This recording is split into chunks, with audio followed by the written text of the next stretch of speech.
اور آج بھی اگر ہم ان کو دیکھیں بجلی کے اسٹیٹ پہ تھی، پریکٹیکلی آج بجلی اگر ایوریج نکالیں تو وہ 50 روپے یونٹ جا کر پڑتی ہے، پیک آورز اور دوسرے آورز کو ملا کے جب آپ ایوریج نکالیں گے تو 49% وہ پر یونٹ پڑتا ہے. اور اسی طرح آپ اگر باقی بہت ساری چیزیں ہیں، لیکن آج جو بنیادی انسانی حقوق کی معطلی ہے پوری دنیا میں آپ کے اوپر سوالیہ نشان ہے کہ لوگوں کو گھروں سے اٹھایا جاتا ہے، چادر چار دیواری کی پامالی کی جاتی ہے، لوگوں کے اوپر تشدد کیا جاتا ہے، ننگا کیا جاتا ہے، ان کی ویڈیوز بنائی جاتی ہیں. اور آج کسی جگہ پہ یہ جو ان کے اوپر داغ ہے یہ بہت بڑا کہ 2 صوبوں میں غیر آئینی حکومت بیٹھی ہوئی ہے. اور اس کے ساتھ آپ دیکھ لیں کہ کشمیر میں جو اکثریتی پارٹی تھی جو اقتدار میں تھا اس کو اتنی سینسٹیو جگہ پہ اس کو اقلیت میں بدل دیا گیا. اور سملرلی آپ جی بی میں چلے جائیں، جی بی میں بھی جس کے پاس پی ٹی آئی کے پاس 24 سیٹیں تھیں، نون پیپلز پارٹی اور جے یو آئی کے پاس 9 سیٹس تھیں. 9 سیٹس والے کے ذریعے اقتدار چینج ہو گیا اور 24 سیٹ والوں کو لوٹاکریسی کے ذریعے فارغ کر دیا. وہ بھی اتنی سینسٹیو جگہ ہے جتنی آپ کی کشمیر ہے. لیکن وہ تو معاملہ فارورڈ بلاک کا تھا نا، اس پہ کیا کیا جا سکتا ہے؟ فارورڈ بلاک کون بناتا ہے؟ ہمارے ملک میں کس طرح بنائے جاتے ہیں، کس طریقے سے ہم نے پہلے سندھ ہاؤس میں بٹھا کے لوٹاکریسی کی بنیاد رکھی تھی پچھلے سال بھی. دیکھیں اگر آپ نے جو کراچی میں ہوا 193 والے کو حافظ نعیم کو، وہ میری پارٹی کا نہیں ہے، ہم انکنڈیشنل سپورٹ کر رہے تھے. تو بندے غائب کس پارٹی کے ہوئے تھے یہ بھی تو دیکھیں نا. دیکھیں غائب ہوئے یا کیے گئے، دیکھیں آپ نے یا کسی کو اٹھا لیا یا کسی کو لالچ دی، 2 ہی آپشن ہے نا. آپ کا ایک بندہ نہیں ٹوٹ رہا ہے، دوسرے پارٹی کے آپ بندے توڑ رہے ہو.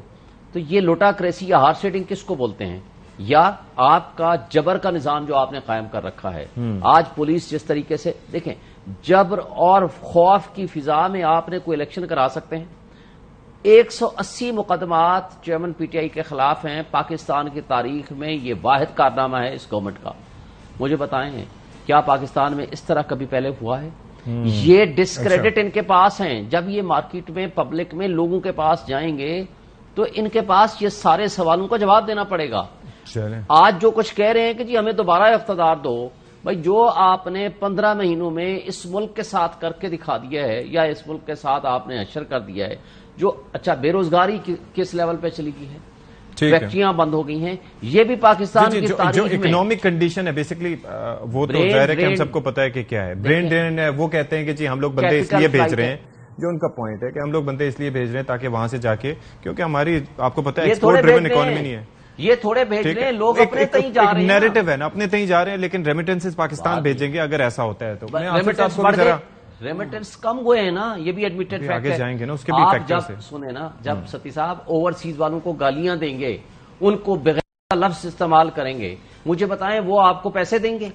یہ کیا آپ ان کی، اب ذرا میں آصف صاحب کو بھی شامل کروں ورنہ ہماری ڈسکشن چلتا رہے گا. ان کی آپ کم سے کم ان کی اشک شوئی کریں، ان کے مسائل حل کریں، یہاں رول آف لا لائیں تاکہ وہ لوگ آپ پہ ٹرسٹ کر کے یہاں انویسٹمنٹ کریں. آصف صاحب ایک تو یہ ہے کہ کچھ چیزیں جو ہیں وہ ہائی لائٹ کی ہیں شعیب شاہین صاحب نے، لیکن اس سے پہلے یہ جو سکینڈلز کے حوالے سے بات کر رہے تھے شہباز شریف صاحب، میرا کوشچن اس کے اندر آپ سے یہ تھا کہ آپ ہائی لائٹ کر رہے ہیں سکینڈلز کے، جی بی آر ٹی ہے، مالم جب چینی سکینڈل 190 ملین پاؤنڈ، اور اس کے علاوہ پنجاب میں بھی کرپشن کے حوالے سے کافی سکینڈلز پر بات ہوئی. میں بھی آپ کی بات آگے وضاحت کر دیں. چینی چور تو آپ کہتے تھے آئی ٹی ایم مشینیں آپ کا جہانگیر ترین ہے، آج آپ کا وہ پارٹنر بنا ہوا ہے اور فیوچر میں آپ کے ساتھ بیٹھے ہیں، اور ان کی پارٹی کے لوگ آپ کے اقتدار میں منسٹرز ہیں اس وقت بھی. ڈاکو پنجاب کا جس کو کہا کرتے تھے اس کو آپ لوگ بھی تو گلے لگا کے بیٹھتے تھے، وہ تو ایک چلتے رہتے ہیں. چھوڑیں، لیکن آصف صاحب کو انکلوڈ می انکلوڈنگ، وہ کافی دیر سے بیٹھے ہوں. آصف صاحب اگر تو آپ نے ون سائیڈڈ پروگرام چلانا ہے تو پھر آئی ایم سوری. نہیں سر، نہیں سر، میں تو موجود ہوں سر. If you are and I also need uninterrupted time. جی جی جی بالکل بالکل، گو ایڈ سر. میرا سوال یہ تھا بیسکلی کہ یہ جو ساری چیزوں کی بات ہو رہی ہے سکینڈلز کی، اس کے اوپر جب یہ سارا معاملہ آیا، اس گورنمنٹ آئین موجودہ، تو اس کے اندر صرف تذکرہ کیا گیا توشہ خانے سے متعلق چیزوں کا کہ یہ چھوٹی چھوٹی چیزیں غائب ہوئی. جب اتنے سکینڈلز موجود تھے تو آپ لوگوں کے اس دور میں ان کے اوپر بات کیوں نہیں کی گئی؟ کیسز ان سے متعلق کیوں نہیں بنائے گئے؟ ان کو کیوں نہیں آگے لے کے بڑھا گیا؟ بسم اللہ الرحمن الرحیم. پہلے میں ذرا وکیل صاحب کی گفتگو کا جواب دینا چاہوں گا آپ کے سوال کی طرف آنے سے پہلے. I hope I will get uninterrupted time. جی آصف صاحب گو اہیڈ. گزارش یہ ہے کہ یہاں بات انہوں نے جو کی ہے مختلف حوالوں سے کہ جی یہ فلاں جو ان سے ایسا ہو گیا فلاں ایسا ہو گیا, مجھے یہ بتایا جائے کہ عمران خان کس کی پیداوار ہے؟ کون تھا جنرل پاشا؟ کون تھا جنرل ظہیر الاسلام؟ کہاں سے اٹھی تھی یہ پی ٹی آئی کا خمیر؟ کہاں سے اٹھا تھا؟ کمال کرتے ہیں آپ بات کرتے ہیں مہنگائی کی بات کرتے ہیں. 3% مہنگائی تھی, پھر آ جائیں ادھر نواز شریف کے دور میں 3% مہنگائی تھی, اس کو 11%, 12%, 18% پر کون لے کے گیا؟ آپ کو 38 اور 28 کا فگر تو یاد ہے, وہ بھی یاد رکھنا چاہیے آپ کو. اس کے بعد کون لوگ تھے جنہوں نے آئی ایم ایف کے ساتھ کہا کہ جی ہم خودکشی کر لیں گے, جائیں گے نہیں؟ اب مجھے I don't want to repeat such thing at the cost of repetition, لیکن چونکہ یہ انہوں نے باتیں ایسی کی ہیں کہ اس کا مجھے اب جواب دینا پڑے گا اور ان کو آپ کو بھی سننا پڑے گا. یہ آئے 4 وزرائے خزانہ آپ تبدیل کرتے ہیں, لسن ٹو می ناؤ, 4 وزرائے خزانہ تبدیل کرتے ہیں آپ. اس کے بعد آپ جاتے جاتے آئی ایم ایف کے ساتھ جو معاہدہ کیا اس کو آپ توڑ جاتے ہیں. یہ عمران خان کے اور آئی ایم ایف کے درمیان تو معاہدہ نہیں تھا, یہ کس کے درمیان معاہدہ تھا؟ Between I M F and government of Pakistan. Nawaz Sharif تو 2013 سے 2016 تک کامیاب معاہدہ کر کے چلا گیا, جان چھڑا لی تھی. کس نے ہمیں آئی ایم ایف کے آگے ڈالا؟ یہ تو کہتے تھے کہ جی ہم جائیں گے نہیں آئی ایم ایف کے پاس. باقی سکینڈل کو چھوڑیں آپ, یہ توشہ خانہ, کوئی شرم حیا تھی کہ جو گھڑی بیچ دی جا کے, اور کس نے دی تھی گھڑی اور کیا بیچ دی؟ اب بات کرتے ہیں یار, کس قسم کی بات کرتے ہیں؟ اور چینی چور کی بات کی آپ نے, وہ تو آپ کا اے ٹی ایم تھا, آپ کا تو وہ بھی اے ٹی ایم تھا جتنے آج عدم استحکام پارٹی میں آئے ہیں. میں نے تو کہا ہے کہ وہ تو سارے کیا اس کہتے ہیں آپ کے اے ٹی ایم تھے, آپ کے انویسٹر تھے, آپ کے گھروں کے, آپ کے کچن کا خرچہ چلاتے تھے. کیا بات کرتے ہیں؟ اور اب جو اس کے بعد ہمیں یہ کہا جاتا ہے کہ ہم عوام کے پاس کیا لینے جائیں گے, عوام کو بتائیں گے کہ یہ جو پی ٹی آئی جو ڈیفالٹ پہ لے آئی تھی پاکستان کو اور کچھ نہیں ہم نے کیا, تو اللہ تعالیٰ کے فضل و کرم سے کم از کم ڈیفالٹ سے تو نکال لیا شہباز شریف اور اسحاق ڈار نے. آپ تو ڈیفالٹ کر کے گئے تھے.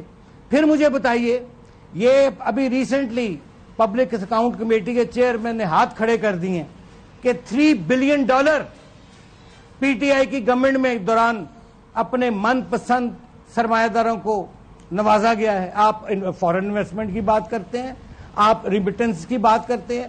جو $3 ارب ڈکار گئے ان سے حساب نہیں لیا گیا, وہ کن کو دیا گیا؟ اور اکاؤنٹس کمیٹی کا چیئرمین کہتا ہے, اور بڑی یہ میں کہتا ہوں کہ بڑی سبکی کی بات ہے on the part of the parliament and the part of the government also, کہ ایسے ڈاکو جو ہیں جنہوں نے پاکستان میں لوٹ مار کی ہے, $3 ارب کھا گئے پکڑ کے. جو کووڈ کا منی تھا اس کا کوئی حساب کتاب بھی نہیں ہے. اس کے بعد آپ یہ بھول گئے ہیں, کس منہ سے جائیں گے آپ ووٹ لینے لوگوں کو کہ ہم نے پاکستان کی پر حملہ کیا تھا 9 مئی کو؟ کس منہ سے جائیں گے آپ یہ کہیں گے جا کے لوگوں کو کہ ہم نے پاک فوج پر حملہ کیا تھا, ہم نے یادگار شہداء پر حملہ کیا تھا؟ یہ آپ کا منشور لے کے جائیں گے آپ؟ الیکشن ہونے دیں, دودھ کا دودھ پانی کا پانی ہو جائے گا, ڈونٹ وری. اچھا میں coming back to your question, اب آپ کا جو آپ نے کوشچن فرمایا تھا کہ جی کیا آپ ذرا اس کو کائنڈلی ریپیٹ کیجئے گا. اچھا, میرے سوال کا کسی حد تک جواب آپ نے اسی میں دے دیا تھا. میں بیسیکلی اسکینڈل سے متعلق بات کر رہا تھا کہ یہ اس پہ اس کو ہائی لائٹ کیوں نہیں کرے, لیکن ابھی میں ایک چیز تھوڑی سی ایڈ کرنا چاہ رہا تھا کہ یہ پارشلی جواب مجھے مل گیا. پارشلی فراگوگی احسن جمیل گجر, آپ دودھ کے نہ آئے ہوئے ہیں لوگ. عدم استحکام پارٹی ہے, دوسری پارٹی ہے, میں تو مانتا ہی نہیں اس کو پارٹی کو. اچھا, لیکن اگر وہ پارٹیاں آئی ہیں تو پی ٹی آئی کس نے بنائی تھی؟ ابھی تک آپ کے ساتھ وہ کولیشن میں اس سے بھائی کون کہتا ہے کولیشن میں ہے؟ وہ تو انہوں نے اپنے 2 بندے بھیجے, صدر نے کہا, ان کے صدر نے کہا کہ جی استعفیٰ دو, نکل آؤ. وہ پیٹرن ان چیف کہہ رہا ہے کہ نہیں ابھی شامل رہو, لیکن اس کا یہ مطلب تو نہیں. ہمارے تو صدر نے پنجاب کے چیپٹر نے بڑی کلیئرٹی کے ساتھ کہا ہے کہ جی ہم کسی کے ساتھ اتحاد نہیں کریں گے, ہمارے اپنے امیدوار موجود ہیں. ماضی میں ہم نے جب اتحاد کیا, اتحاد نہیں, جب ہم نے ان لوٹوں کو ٹکٹ دی, غلطی کی, اس کا نتیجہ بھی ہم نے بھگتا ضمنی الیکشن میں, تو بار بار تم وہ غلطی نہیں کریں گے. جی میں تو یہ بڑا کلیئر ہوں اس معاملے میں کہ وی ہیو الیکٹیبلز اور ہمارے اپنے ورکر. کیونکہ ہمیں یہ بتایا گیا اس جماعت کی جانب سے, ہمیں اس جماعت کی جانب سے یہ بتایا گیا کہ بھائی یہ شہباز شریف صاحب نے ریکویسٹ کی تھی, اور ظاہر ہے کہ ملک کے مفاد کو دیکھتے ہوئے فردوس عاشق آبان صاحبہ یہ فرما رہی تھیں کہ یہ ہم نے فیصلہ کیا کہ ابھی اگر بندے الگ کریں گے تو ایک بڑا نیگیٹو میسج جائے گا IMF اور مالیاتی اداروں کو, تو یہ اس وجہ سے ہوا. تو بہرحال آپ کے نقطۂ نظر عارفہ صاحبہ. میں تو دیکھیے میرا پریزیڈنٹ جو ہے پنجاب کا رانا ثناء اللہ صاحب, میں تو اس کی بات کو زیادہ محترم ٹھہراؤں گا نا. انہوں نے تو کہا ہے کہ جی نون لیگ جون سی ہے, ہم کسی کے ساتھ کوئی الائنس یا فی الحال سیٹ ایڈجسٹمنٹ میں نہیں جا رہے, ہم خود الیکشن لڑیں گے. اللہ خیر سے. رانا ثناء اللہ صاحب کی بات کو آپ زیادہ ویٹیج دے رہے ہیں, لیکن شہباز شریف صاحب سے جو بات منسوخ کی ہے پارٹی پریزیڈنٹ, وہ میرا پارٹی پریزیڈنٹ ہے. لیکن بٹ شہباز شریف صاحب نے یہ نہیں کہا کہ ہم نے استحکام پارٹی سے کسی سے الائنس کر رہے ہیں. انہوں نے میری تو نالج, یہ استحکام پارٹی کی طرف سے آیا تھا, ان کے ترجمان کی جانب سے کہا گیا تھا. اچھا جی عارفہ صاحب آپ یہ فرمائیے گا. اب میں ان کا ذمہ دار تو نہیں ہوں, میں ٹھیک ہے, میں تو ان کو مانتا ہی نہیں. عارفہ صاحب آپ نے تھوڑا سا, ظاہر ہے کہ ہمارا ڈسکشن بیسکلی جو ہو رہا تھا وہ بعد میں بیسکلی یہ کرنا چاہ رہا تھا کہ اس وقت ملک کی جو صورتحال ہے اس کے اندر ابھی یہ جو حکومت کی تحلیل کا معاملہ ہے, اور خاص طور پر اسمبلیوں کی تحلیل کا معاملہ ہے, ضمنی سیٹ اپ ابھی سامنے ہے, پھر ابھی مردم شماری کے حوالے سے بھی ظاہر ہے کہا جا رہا ہے کہ وہ بھی پرانی مردم شماری ہوگی, حلقہ بندیاں بھی پرانی ہی رہیں گی. تو آپ کو لگتا ہے کہ چیزیں تھوڑی شفافیت کے ساتھ ہو پائیں گی؟ کوئی آثار آپ کو دکھائی دیتے ہیں؟ شکریہ جی. شفافیت پاکستان کی سیاست میں ذرا میرے خیال میں تاریخی طور پہ ہی کم رہتی ہے. الیکشنز اب دیکھیں کہ اس سال پارلیمنٹ کی جو ٹرم تھی وہ مکمل ہونی تھی, ہم سب کو معلوم تھا کہ الیکشنز ہونے ہیں, مگر غیر یقینی کی صورتحال تب تک رہی جب تک وزیر اعظم صاحب نے خود نہیں کہا کہ ان کی حکومت جو ہے وہ 14 اگست کو گھر چلی جائے گی اور اس کے بعد نگران سیٹ اپ آ جائے گا, یا اس سے پہلے بھی.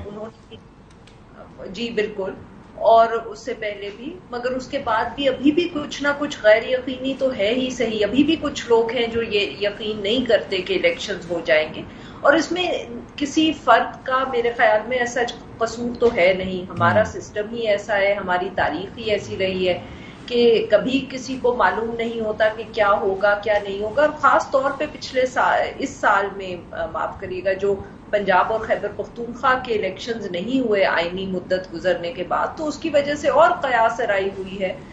سینسس کا معاملہ مجھے لگتا ہے کہ اب شاید اتنا اہمیت اس کی اتنی نہیں رہ گئی, because basically let's be very honest, election اگر نہیں ہونے تھے تو وہ اس کی وجہ اور تھی, مگر ایکسکیوزز ہم آبویسلی یا جسٹیفیکیشن جس کو کہتے ہیں کہ وہ ہم پھر بعد میں ڈھونڈتے ہیں فیصلہ کرنے کے کہ الیکشنز کرنے ہیں نہیں کرنے, کسی نے پاور میں آنا ہے نہیں آنا ہے, اس کے بعد ہم سوچتے ہیں کہ اچھا اب اس کو ہم نے جسٹیفائی کیسے کرنا ہے, اس کو ایکسپلین کیسے کرنا ہے. تو میرا ذاتی خیال یہ ہے کہ جو یہ سینسس کی گفتگو ہوتی تھی یہ ہوتی تھی کہ اگر ضرورت پڑے گی تو ہم اس کو استعمال کریں گے ٹو سے کہ الیکشنز میں تاخیر کیوں ہو رہی ہے. اب شاید اگر یہ فیصلہ کر لیا گیا ہے کہ الیکشنز ہونے ہیں تو پھر میرے خیال میں اب سینسس کی جو وہ ایک جسٹیفیکیشن تھی اس کی ضرورت نہ پڑے, اور باقی جو شفافیت ہے وہ الیکشنز کیسے ہوگا, جماعتوں کے ساتھ کیا رویہ رہے گا, الیکشن ڈے پہ کیا ہوگا, یہ تو ابھی ہم دیکھیں گے. ٹھیک ہے جی, well take a break. Break کے بعد تھوڑا سا کچھ پوائنٹس جو اٹھائے ہوئے ہیں اس پہ بات کریں گے. Stay tuned. بریک کے بعد پروگرام میں خیر مقدم کرتے ہیں. اچھا شعیب صاحب, ویسے یہ جو ہم دیکھ رہے ہیں سلسلہ کہ استحکام پاکستان پارٹی کے حوالے سے, ابھی آصف صاحب نے تو اپنی رائے کا اظہار کر دیا, آپ کو کیا لگتا ہے کہ will they be relevant after the elections یا کیا سلسلہ رہے گا؟ دیکھیں میرا نہیں خیال کہ ان لوٹوں کے ذریعے ملک میں کوئی انقلاب لے آئیں گے یا کسی کو بیسیکلی بنایا کیوں گیا ہے. ابھی بھی وہ تو انکار کر رہے ہیں, لیکن ان کے 2 بندے اس وقت بھی اس کولیشن گورنمنٹ کا وہ حصہ ہیں, وہ ان کے ساتھ بیٹھے ہوئے ہیں. ویسے لوٹے تو نہ کہیں نا, میں لوٹے نہ کہوں تو اور کیا کہوں, وکٹیں کہیں آپ ان کو. جیسے آپ کا دل کرے وہ کہتے ہیں. یہ تو ہماری ٹرمنالوجی تو نہیں ہے نا. مجھے یہ بتائیں, اس طریقے سے ان کا جو ایک پہلا اجلاس ہوا, آپ نے دیکھا جب میڈیا نے بات کرنے کی کوشش کی, کوئی منہ چھپا رہا ہے, کوئی پاؤں کی طرف دیکھ رہا ہے, کوئی ادھر دیکھ رہا ہے, کوئی بندہ کسی سے بات نہیں کر رہا میڈیا میں. کیا ان کی کریڈیبلٹی ہوگی؟ دیکھیں 2 چیزیں ہوتی ہیں, لیڈر کی کریڈیبلٹی, نمبر 2 بیانیہ. ان کے پاس کیا لیڈرشپ کی کریڈیبلٹی ہے اور کیا بیانیہ ہے. یہ دونوں چیزیں مسنگ ہیں. تو میرا نہیں خیال کہ وہ کچھ کر پائیں گے. ایک اور چیز یہ کہ کل وہ ہمارے پاس آئے تھے فیصل کریم کنڈی صاحب, تو انہوں نے یہ انکشاف کیا کہ بھئی ایک اور پارٹی لانچ ہونے جا رہی ہے, جو کہ پرویز خٹک صاحب جو کہ خاموش بیٹھے ہوئے تھے, اور باقی کے پی سے بھی ہم نے کافی خاموشی دیکھی اب تک, تو وہ لانچ ہونے جا رہی ہے. تو اس کا کیا نقصان آپ کی جماعت کو؟ کچھ بھی نہیں ہوگا. اچھا, کے پی کے میں اس وقت ہو یا پنجاب میں ہو یا پورے پاکستان میں ہو, اس سارے ڈرامے کا فائدہ ہوا ہے پی ٹی آئی چیئرمین کو, اور پی ٹی آئی کو نقصان نہیں ہوا. کیسے بلا؟ میں 2 باتیں بتاتا ہوں. پہلی بات تو یہ ہے کہ پبلک ایٹ لارج سب سمجھتی ہے کہ بھائی ان کے ساتھ زیادتی ہو رہی ہے. تو وہ ان کا ووٹ تقسیم نہیں ہوا, ووٹ بڑھا ہے, کم نہیں ہوا. نمبر 1. نمبر 2, یہ جو سو کارڈ وہ لوگ آئے تھے جو ڈیپوٹیشن پہ ادھر ادھر سے پارٹیوں سے, یا ایسے لوگ جو اتنے کمزور دل کے لوگ تھے, وہ ختم ہو گئے. یہ تو میں کہتا ہوں کہ یہ پی ٹی آئی کے اوپر ایک مہربانی ہوئی ہے. اچھا, کہ جو لوگ اس طرح راستے میں چھوڑنے والے لوگ تھے پہلے ہی وہ چھٹ گئے ہیں. اب نیچے سے وہ ٹرو لیڈرشپ اٹھ کے آ رہی ہے کہ جس کے ذریعے ان کو بہرحال جب موقع ملے گا وہ اپنا ڈیلیور کریں گے اور اس کا فائدہ ہوگا. اور ایک بات صرف کر کے مجھے 1 منٹ دیجیے گا. میں آصف کربانی صاحب نے جو باتیں کی ہیں نا, میں ان کی 1 منٹ میں جواب دوں گا. انہوں نے کہا ہے جی مہنگائی اور بے روزگاری اور وہ چیزیں, کورونا کے 2 سال کے باوجود خان صاحب کے زمانے میں ملک سب سے زیادہ آگے چل رہا تھا. توشہ خانہ کی بات کی ہے. توشہ خانہ میں رول ریگولیشن کے مطابق کوئی گفٹ لینا وہ جرم نہیں ہے. انہوں نے 12-12 20-20 گھڑیاں بھی لی ہیں, لیکن جرم وہ ہے جو مریم نواز نے, نواز شریف نے, فضل الرحمان اس نے, آصف زرداری نے لی ہیں گاڑیاں. وہ کرائم ہے, وہ رول کے مطابق نہیں لے سکتے تھے. دیکھیں میری ایک بات, اور اس کے بعد میں ایک بات اور, معاہدہ کہتے ہیں جی خان صاحب نے توڑ دیا. معاہدہ توڑنے کے باوجود مفتاح اسماعیل صاحب کو پیسے ملے. تو وہ جو ڈار صاحب لے کر آئے تھے نا, ماہر معیشت, اس نے آ کے جو کچھ کہا جی میں ان کو بہتر جانتا ہوں, اور جو الفاظ استعمال کیے اس کے بعد جس انداز میں یہ گئے وہ آپ کو سامنے ہے. پھر ایک چیز اور آپ کو میں بتا دوں, اس غیر یقینی کیفیت کو, خوف اور جبر کی فضا کو انہوں نے کریٹ کیا ہوا ہے, جبکہ کہہ رہے ہیں کہ ہم الیکشن کی طرف جا رہے ہیں. اب ذرا میں ایک چیز 2-3 باتیں اور ہیں سر, وقت بہت مختصر ہے, پھر ڈریگ ہو جائے گا. پھر اس کے اندر ایک چیز آپ نے جو تذکرہ کیا نا شروع میں اکانومی کا, مجھے یاد ہے کہ اس معاملے پہ شیخ رشید احمد صاحب, اسد عمر صاحب, آپ کی حکومت کے آخری مراحل میں وہ باقاعدہ طور پر منتیں کیا کرتے تھے پارٹی چیئرمین سے کہ جی خدا را مہنگائی کے بارے میں کچھ سوچیں, عوام پس رہے ہیں. اس وقت بھی جو مہنگائی تھی اس کو ظاہر ہے کہ اس کی کنٹینیوٹی آگے لے کے گئے, جو بھی سلسلہ ہوا, لیکن بنیاد رکھ دی گئی تھی. توشہ خانے کا ایشو یہ ہے کہ تبدیلی کا نعرہ آپ لوگوں کا تھا. آپ لوگوں نے کہا تھا کہ یہ چور ہیں, ہم ڈفرینٹ ہیں, ٹھیک ہے, we are going to be different. ایک چیز لینا, اس کو اپنے تصرف میں رکھنا, that is something else. ایک چیز لینا, مارکیٹ ویلیو لگوانا, اس کو بیچنا, اور پھر اس میں جو کچھ پرسنٹیج ادا کرنا, that is something else. ستی صاحب, اس بات کا جواب دے دوں گا آپ کی بات کا. اب اس پہ کافی بات. پہلی بات تو یہ ہے کہ رول کے مطابق کوئی چیز لینا آپ نے دے دیا. Evaluation assessment committee cabinet ministry میں بیٹھی ہوئی ہے, آج تک کسی کو شو کاز نوٹس نہیں ہوا. اور اس کے بعد آپ کی چیز ہو گئی, آپ اس کو بیچیں, اس کو رکھیں, اس کو ڈسپوز آف کریں, کسی کو گفٹ کریں, that is not crime. Crime یہ ہے کہ جو گاڑیاں آپ نہیں لے سکتے. مریم نواز صاحبہ وہ پبلک آفس ہولڈر نہیں تھی, وہ گاڑی تو دور کی بات ہے, گھڑیاں تو دور کی بات ہے, گاڑی نہیں لے سکتے تھی. انہوں نے گاڑی لی, نواز شریف نے لی, زرداری صاحب نے لی, یوسف رضا گیلانی نے لی. It is a crime. Crime انہوں نے کمٹ کیا ہے. اس لیے ہم یہ کہتے ہیں کہ کوئی بھی چیز, اور خان صاحب کو نے 20% سے اس کو بڑھا کے 50% کیا ہے خود لینے کے بعد. انہوں نے خود جمع کرائے ہیں. یہ ابھی آپ دیکھ لو, انہوں نے جو پیمنٹ جمع کرائی ہے 50%. بات یہ ہے کہ ایک غلط دوسرے غلط کو صحیح نہیں کرتا. کوشچن یہ اب یہ ہے کہ لیٹ می موو فارورڈ. میں بیسکلی سوال آصف صاحب سے کرنا چاہ رہا ہوں. سر یہ باقی چیزیں تو ہو گئیں, یہ ذرا بتائیے گا, یہ جو نیا ایک لانچ ہونے جا رہا ہے, آپ کو لگتا ہے کہ اس سے کوئی تحریک انصاف کے ووٹ بینک پہ کے پی میں فرق پڑے گا؟ واٹ ڈو یو تھنک سر؟ دیکھیے, مجھے تو جو لگتا ہے, جو میرا ایک ناقص سا تھوڑا سا تجربہ ہے 18-20 سال کا, دیکھیے مجھے تو یہ خطرہ ہے کہ عمران خان صاحب کو امیدوار جون سے ہیں وہ پتہ نہیں ملتے ہیں بھی کہ نہیں ملتے. جو یہ بڑا ووٹ بینک کا تذکرہ ہوتا ہے جی کہ لوگ بڑے ان کے کلٹ ہے, ایک ان کے پیچھے لوگ ہیں, وہ ووٹ کس کو ڈالیں گے ذرا یہ بھی تو بتائیں نا. سارے لوگ تو چھوڑ کے جا رہے ہیں ان کو. اور نہیں, وہ تو کہتے ہیں کہ جس کو کھڑا کریں گے اس کو ووٹ دے دیں گے. یہ 7 کینڈیڈیٹ ہیں ہر حلقے میں اس وقت بھی ہمارے پاس. اچھا اب پھر یہی ہے کہ خان صاحب 140 حلقے ہیں صوبائی اسمبلی کے پنجاب کے قومی اسمبلی 140 پہ کھڑے ہو جائیں, ان کو تو عادت ہے 6-6 7-7 حلقوں میں کھڑے ہوتے ہیں. گزارش یہ ہے, دیکھیے انہوں نے جس بم کو لات ماری ہے نا, اس کا سوال کا بھی جواب ان کو دینا پڑے گا. اور کل ہی انہوں نے تسلیم کیا ہے اپنے, کل کے پرسوں کی کوئی, میں نے یہ سوشل میڈیا پہ میں دیکھ رہا تھا کہ انہوں نے کہا جی کہ جب مجھے گرفتار رینجرز کرے گی تو پھر ظاہر ہے لوگ تو جائیں گے GHQ.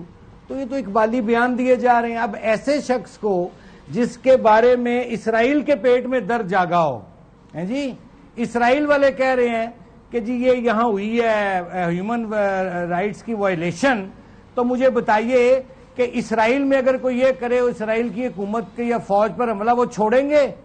امریکہ پہ جنہوں نے حملہ کیا انہوں نے چھوڑا ان کو؟ یہ فرانس میں جنہوں نے تو تنصیبات پہ نہیں کیا, انہوں نے ان کو بھی اتنی چھوڑا. دیکھیے اسرائیل حکومت کا نمائندہ یا اس کی جو نمائندہ ہے وہ بول رہی ہے PTI چیئرمین کے حق میں, اس کے بعد مجھے بتائیے پبلک میں ان کا کیا کیس اور کیا فیس رہ جاتا ہے؟ باقی باتیں چلے چھوڑ دیں کہ وہ ہیرے کی انگوٹھیاں, القادر ٹرسٹ کا پیسہ اور باقی توشہ خانہ سب کچھ چلے جی فی الحال وقتی طور پہ اس کو سائڈ پہ کر دیتے ہیں. یہ جو ایک نیا اتحادی پیدا ہو گیا اسرائیل عمران صاحب کا, کیا کہیں گے جا کے لوگوں کو, کیا جسٹیفائی کریں گے مجھے بتائیے؟ دیکھیے ایشوز جون سے ہے نا, ان کو ایک چانس ملا تھا, دلوایا گیا تھا چانس ایک, جس میں 3.5-4 سال کا یہ حال ہے کہ اس ملک کی معیشت کا بھی بیڑا غرق ہوا, اور سب سے جو بڑا ظلم ہوا کہ ایک زبان ایسی دے دی ہوئی تو ایک ہی گالم گلوچ کی کہ آج عمران خان صاحب کی وجہ سے ہر گھر میں جو سا ہے نا وہ باپ بیٹے کی عزت نہیں کر رہا, ماں بیٹی ماں کی نہیں سن رہی ہے. ایک ہمارا ٹریڈیشنل کلچر تھا پاکستان کا, ایک ہمارا ایک سوسائٹی کا کلچر تھا, اس کو بھی تباہ کیا ہے. یہ آئے الیکشن میں تو کہتا ہوں کہ آئے خان صاحب اور جواب دیں, 9 مئی کا بھی جواب دیں, اور گالم گلوچ کے کلچر کا بھی, اور جو کرپشن کے کیسز ہیں ان پہ اس کا تو عدالتوں میں جواب دینا پڑے گا سونر اور لیٹر. عارفہ صاحبہ, میں بیسکلی یہ جاننا چاہ رہا ہوں کہ اس وقت جو سچویشن ہے کہ تحریک انصاف آپ کو کیا لگتا ہے کہ کہاں کھڑی ہے, کیا مشکلات آگے آپ کو اس کے لیے دکھائی دے رہی ہیں؟ اور دوسرا یہ کہ یہ جو پہلے استحکام پاکستان پارٹی ابھی ایک نیا کچھ لانچ ہونے جا رہا ہے, تو یہ کون گین کرے گا اس سب سے آپ کے خیال میں؟ دیکھیں ہمارے ملک کے اندر اس طرح کی جماعتیں بہت دفعے لانچ ہوئی ہیں اور وہ بہت دفعے پاور میں بھی آئی ہیں. مسئلہ یہ نہیں ہے کہ وہ کیا کریں گے, مسئلہ یہ ہے یا سوال یہ ہے کہ وہ کتنا عرصہ ان کا یہ اتنا اچھا وقت گزرے گا. PMLQ بھی لانچ ہوئی تھی ایک وقت تھا, اور یہ جو پاکستان مسلم لیگ نواز ہے آصف کرمانی صاحب کی جماعت, یہ اس کی تو سیٹس ہی نہیں بچی تھیں پارلیمنٹ کے اندر. PMLQ نے 5 سال اس ملک پر حکومت کی, ان کا کچھ عرصے کے لیے وزیر اعظم بھی رہا, 5 سال انہوں نے پنجاب پہ حکومت کی, مگر اس کے بعد خود 10 سال ان کو کہیں کسی نے کوئی خاص نہیں ڈالی, لوگوں نے بھی نہیں ڈالی. دیکھیں پاکستان کی تاریخ میں اس طرح کی جماعتیں بہت مرتبہ بنتی ہیں, مگر وہ صرف اتنا ہی پرفارم کرتی ہیں یا اتنے دیر کے لیے ہی ایگزسٹ کرتی ہیں جب تک جنہوں نے ان کو پالا پوسا تھا یا بنایا تھا وہ کھڑے ہوتے ہیں. جس دن وہ ہٹ جاتے ہیں وہ جماعت بھی ختم ہو جاتی ہے. جماعتیں وہی لاسٹ کرتی ہیں جن کے پاس لوگوں کا سپورٹ ہوتا ہے. ان کے اوپر اچھے وقت بھی آتے ہیں, ان کے اوپر برے وقت بھی آتے ہیں. پاکستان پیپلز پارٹی کی بھی تاریخ یہ رہی ہے, پاکستان مسلم لیگ نواز کی بھی تاریخ یہ رہی ہے. مگر اگر لوگوں کا سپورٹ ہو نا تو آپ کا برا وقت بھی گزر جاتا ہے اور اچھے دن دوبارہ بھی آ جاتے ہیں. پاکستان تحریک انصاف کے لیے اس وقت مشکلات ہیں. اب ہو سکتا ہے کہ یہ وقت گزر جائے نہیں, لیکن لوگوں کا اگر لیٹ سے کہ for the sake of an argument, اگر لوگوں کا ساتھ ہے لیکن آپ کے پاس الیکٹیبلز نہیں ہیں, پھر کیا ہوگا؟ کوئی ٹکٹ لینے کو تیار نہ ہو یا جو بھی ہو. آپ کی زیادہ سے زیادہ یہ ہوتی ہے کہ آپ ایک آدھ الیکشن ہار جاتے ہیں. میں نے اسی لیے آپ کو پاکستان مسلم لیگ نواز کا ایگزامپل دیا ہے. 2002 کا جب الیکشن ہوا تھا اس سے پہلے ان کی کتنی جو جماعت تھی وہ اوماس جس کو ہم کہتے ہیں وہ PMLQ میں ٹرانسفر ہو گئی. ان کی پتہ نہیں 13 یا 15 کے قریب نشستیں رہ گئی تھی پارلیمنٹ میں, مگر وہ 5 سال گزر گئے نا بھائی. اس کے بعد جب 2008 کی حکومت آئی تو یہ سینٹر میں بھی کولیشن گورنمنٹ کا حصہ تھے. پنجاب میں انہوں نے 5 سال حکومت کی, 2013 میں ان کی گورنمنٹ دوبارہ بن گئی. تو یہ جو بات ہے کہ استحکام پارٹی کے کتنے چانسز ہیں, دیکھیں استحکام پارٹی کے اتنے ہی چانسز ہیں جتنے جنہوں نے ان کو بنایا ہے وہ ان کو دیں گے. یہ لوگوں کی چوائس پہ نہیں ڈیپینڈ کرے گا, اور نہ جو الیکٹیبلز کا ہم ذکر کرتے ہیں وہ بھی اگر کہیں جائیں گے وہ پی ٹی آئی کے بغیر جیتیں گے تو جو جتوا رہے ہوں گے وہ جتوا دیں گے ان کو, جنہوں نے حساب کرنا ہے وہ کریں گے. میں کیسے حساب کروں, مجھے کیا پتا وہ کیا سوچ رہے ہیں. ٹھیک ہے آصف صاحب, ویسے ایک چیز یہ ہے کہ میں شعیب صاحب سے جاننا چاہ رہا تھا, لیکن پہلے آپ یہ بتا دیں, اب ظاہر ہے وہ جو ایکٹ آیا ہے الیکشن والے میں, اس میں اب آپ یہ دیکھ لیں کہ وہ سزا بھی ختم ہو گئی ہے ایک طرح سے, وہ 5 سال سے وہ تو نواز شریف صاحب پھر اب کب تک آ رہے ہیں؟ اب تو ایک طرح سے لیول پلینگ فیلڈ بھی ہوگی, اور کیا امکانات ہیں؟ نواز شریف صاحب جی انشاءاللہ الیکشن سے پہلے آئیں گے. اچھا, اور ابھی صرف یہ اب دیکھنا ہے کہ جو یہ الیکشن ہے یہ اسمبلیاں ڈیزالو ہوتی ہیں پہلے, تو پھر 3 مہینے کے کیئر ٹیکر سیٹ اپ ہو جائے گا.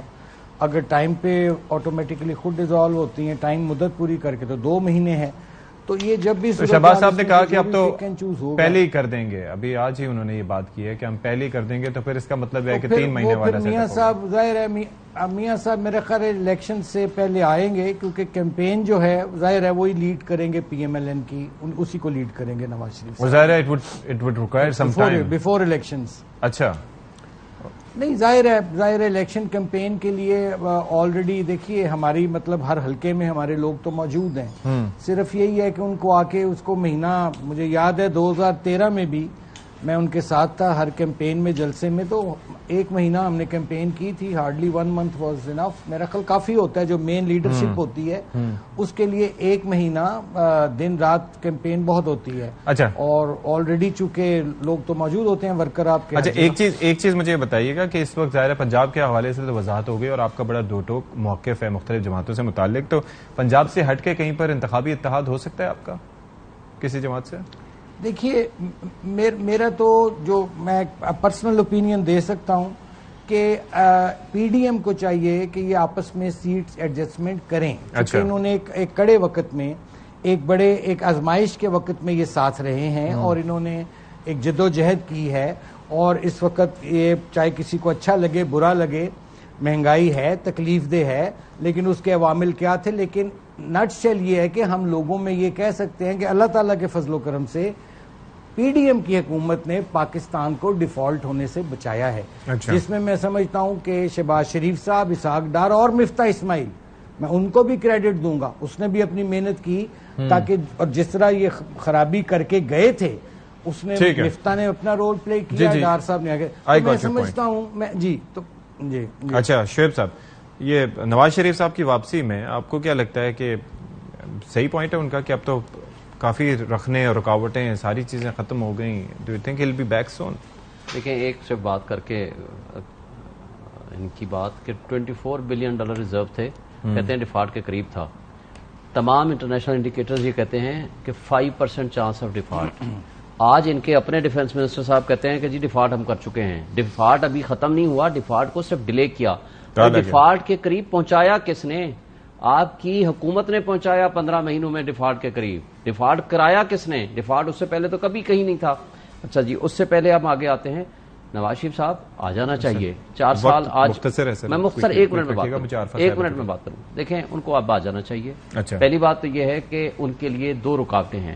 یہ جو 5 سال والا ٹائم ان کو مختص کر دیا گیا ہے, اس کے لیے یہ ایک رکاوٹ ہوگا. اگر کسی نے چیلنج کیا تو آرٹیکل 62(1)(f) کی تشریح کی تھی سپریم کورٹ آف پاکستان نے, اس کو تاحیات نااہلی کی تھی. اس کو جب تک کانسٹیٹیوشن میں امینڈمنٹ نہیں ہوگی یہ 5 سال نہیں ہو سکتا سمپل لیجسلیشن کے ذریعے. یہ ہے اصل لیگل بات. دوسرا پرابلم ان کا ہے ایون فی ڈپارٹمنٹ, اور جو کہ جس اپارٹمنٹ میں وہ رہ رہے ہیں آج تک یہ نہیں پتا کہ وہ کس کا ہے.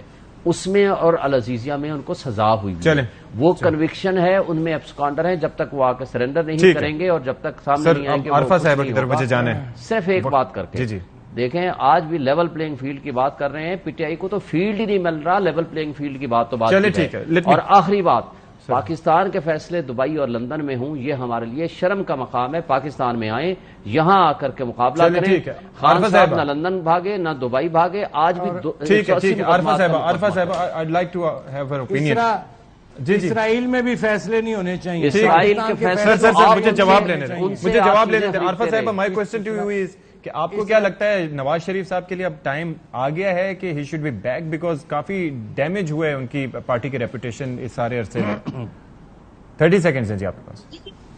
پاکستان مسلم لیگ نواز کے لیے میرے خیال میں ابھی بھی الیکٹورلی کافی زیادہ چیلنجز ہیں، مگر نواز شریف صاحب واپس آئیں گے اس کے اوپر مجھے ذاتی طور پہ کچھ سوالات ہیں. میں یہ نہیں کہتی کہ میرے پاس کوئی انفارمیشن ہے، بٹ دیکھیں اب نواز شریف صاحب کے ابھی جو سارے کیسز کے مسائل ہیں وہ کہتے ہیں پوری طرح حل نہیں ہوئے. ان کی بھائی کی حکومت تھی وہ واپس نہیں آئے، تو وہ کیا الیکشن کیمپین اس لیے کرنے آئیں گے کہ شہباز شریف صاحب پرائم منسٹر بنے؟ ٹھیک ہے آئی گاٹ یور پوائنٹ. بہت شکریہ آپ کا شعیب شاہین صاحب اور آصف کربانی صاحب. ایک بریک لیتے ہیں جی، بریک کے بعد حاضر ہوں گے، کنکلوڈ کریں گے.